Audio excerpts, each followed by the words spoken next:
The greatness of Kuroki Gensai is now known to many more people around the world. They understand why he was the one to pull up on Yujiro Hanma, demonstrating such a dominance performance in Kengan Ashura, making him unlike any other, defeating a rival of the protagonist in round 1, defeating the main villain of Oma to many in round 2, defeated someone who had generational beef with him in round 3, defeated the final boss of the tournament from everyone's perspective in round 4, with this also being the reason Kuroki pulled up on this tournament. He was invited by Metsudo for the purpose of defeating Kanogito, and while doing that claimed all these other crazy dubs, which includes in the final defeating the literal protagonist Tokita Oma. But there is more. The Devil Lance wielding Mad Lad has some moments in Kengan Omega I need to talk about and break down throughout today's video, with there being a lot of misunderstandings due to the anime and other issues I will be addressing. So welcome to the Mysterious Weeb YouTube channel, a place for all the fighting manga content you need. To begin, I've noticed over these last few weeks since everyone finished the Kengan Ashura anime that they're kinda annoyed that Kuroki defeated Oma in the final, even seeing people claim that Kuroki has too much plot armor, while it's pretty much the opposite if you look at it. Going into the tournament, Kuroki was unknown to everyone, even the participants in the tournament outside of Rei, defeating Rito in round 1 without many people questioning it. Then in round 2, that's where the shocking reveal occurred, with Jerry Tyson pretty much predicting his unbeatable nature. In round 3, it was pretty much up in the air. Some thought maybe Rei could do it due to Kuroki being the one who killed his father, but others weren't too sure. Then when facing Kano in round 4, who just went through an insane evolution, people thought there's no way he'll defeat Kano. Earlier in the tournament, Oma had pretty much tried facing Kano and got clapped. That whole situation had already been set up previously. It will be Kano vs Oma in the final, but no, Kuroki once again was able to claim that victory. Then we learn when he has a talk with Oma before their fight that his importance to the Nico style and other aspects is actually there. For a reminder, his master was the one who worked with Gaimikaku to create the Nico style, and also had an interaction with Oma's master Tokita Nico in the past, which may have implied that they had a fight with one another or a sparring session to a degree, as when Kuroki is fighting Oma, he points out that when it comes to Oma's mastery and usage of the Nico style, his redirection aspect is actually superior to his master's. Therefore, for Kuroki to know this, wouldn't he have to had fought him or had some type of fighting interaction at the very least? We have no confirmation of this even right now in Kengan Omega, but we could get something revealed shortly which I'll be breaking down later on, so make sure you watch to the end, where we could finally get it revealed after all these years what Tokita Nico wanted Kuroki's help for. I have my theories, but I'll save those for later on. And the last thing we see from Kuroki in Kengan Ashura is him training with Rito, claiming he's still green, or this line in the anime pretty much saying that he still has room to grow and get stronger in the future of the story, which is indeed the case, as Kengan Omega introduces fighters much stronger than what we saw in Kengan Ashura, with one of them particularly being levels upon levels above every character in Kengan Ashura. That includes Kuroki Gensai. But before I go into detail about all of that, Kuroki throughout the tournament didn't really have plot armor. I called it this a few years ago, but he has the anti-plot armor Devil Lance, and that's why Kuroki will forever be goated. You could say he's an overpowered character done right, where throughout the tournament he was able to win, but it wasn't in a way where he was insanely overpowered, sustaining some damage in each round of the Annihilation tournament, including in round 4 against Kanogito, claiming that he considers the Fang an equal, a line that was cut from the anime for some reason, and is kinda supported by the author with Q&A comments, while still making it clear that Kuroki is indeed the stronger one, which is exactly what we saw in the series. But the main reason for all this could be argued as due to his experience and knowledge, pretty much being the oldest character part of the tournament and having a lot of knowledge of all the fighters' martial arts, which had given him an advantage in key situations. For example, in the final against Tokita Oma, when dealing with Rei and Kiryu as well, as he was friends with the master of the Koei style, making his rise throughout the story pretty believable all things considered. But now let's talk a little bit about Kengan Omega.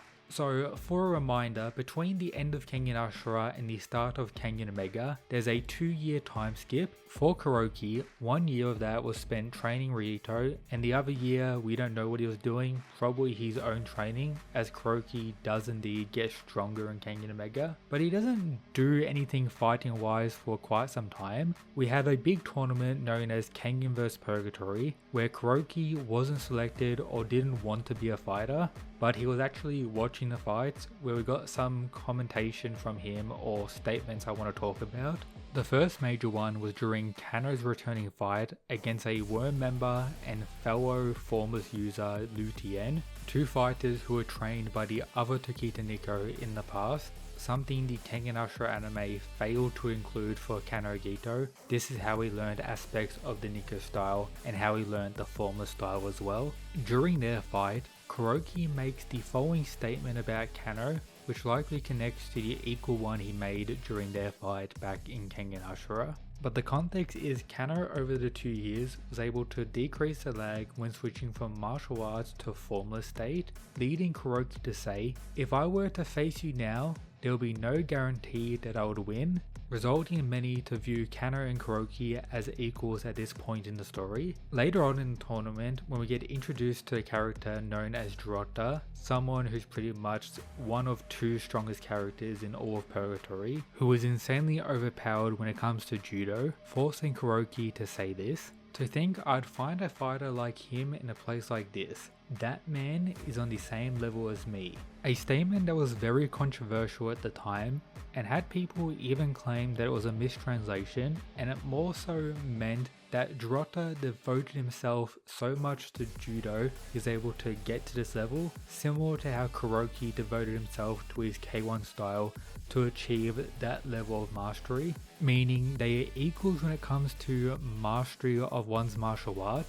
But there's other aspects that Kuroki has, and you could argue which martial art is better in the context of Kengan as well, but all of this is pretty much up to interpretation at this point. Apart from that, we learn more about Kuroki's past and how he had a clash with the other King of Purgatory, Lo Long, many years ago, before even Kengan Ashura. It was first claimed as a draw when it was revealed, as more so a way to build up Lo Long, who was about to fight Oma. Then when we get to see exactly what happened later on, it's made more clear what happened. So the context is Lo Long is a hired bodyguard for someone, and Kuroki is a hired assassin to kill the person Lo Long is protecting, resulting them to have a pretty even exchange that's really going nowhere, but another person was able to assassinate the target, meaning Lo Long failed in his bodyguard position, where Kuroki no longer wants to fight as the job is done, where he pretty much big bros Lo Long in the situation, where for the remainder of Lo Long's life we have him showing respect to the Devil Lance. Likewise for pretty much every character, that includes Oma, who wants to fight Kuroki again, Kano, who still views Kuroki as his target, a reason for him to get stronger and stronger.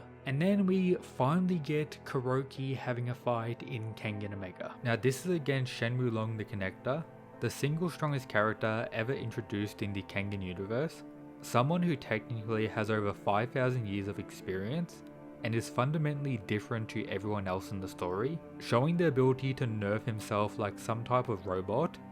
Bro doesn't even breathe, has the ability to defeat small armies alone, has other top tiers unable to even comprehend his full strength or have a chance with the use of weapons in a group, with all this being due to his understanding of technique that he calls principles, and even said to the Devil Lance in the clash the following: "From what I can tell, you've only made it to pre-initiative, haven't you?" With this being the ultimate ability every other top tier has in the Kengan story. Absolutely wild. But there is much more to talk about when it comes to their fight. Kuroki is the one to pull up and issue his challenge.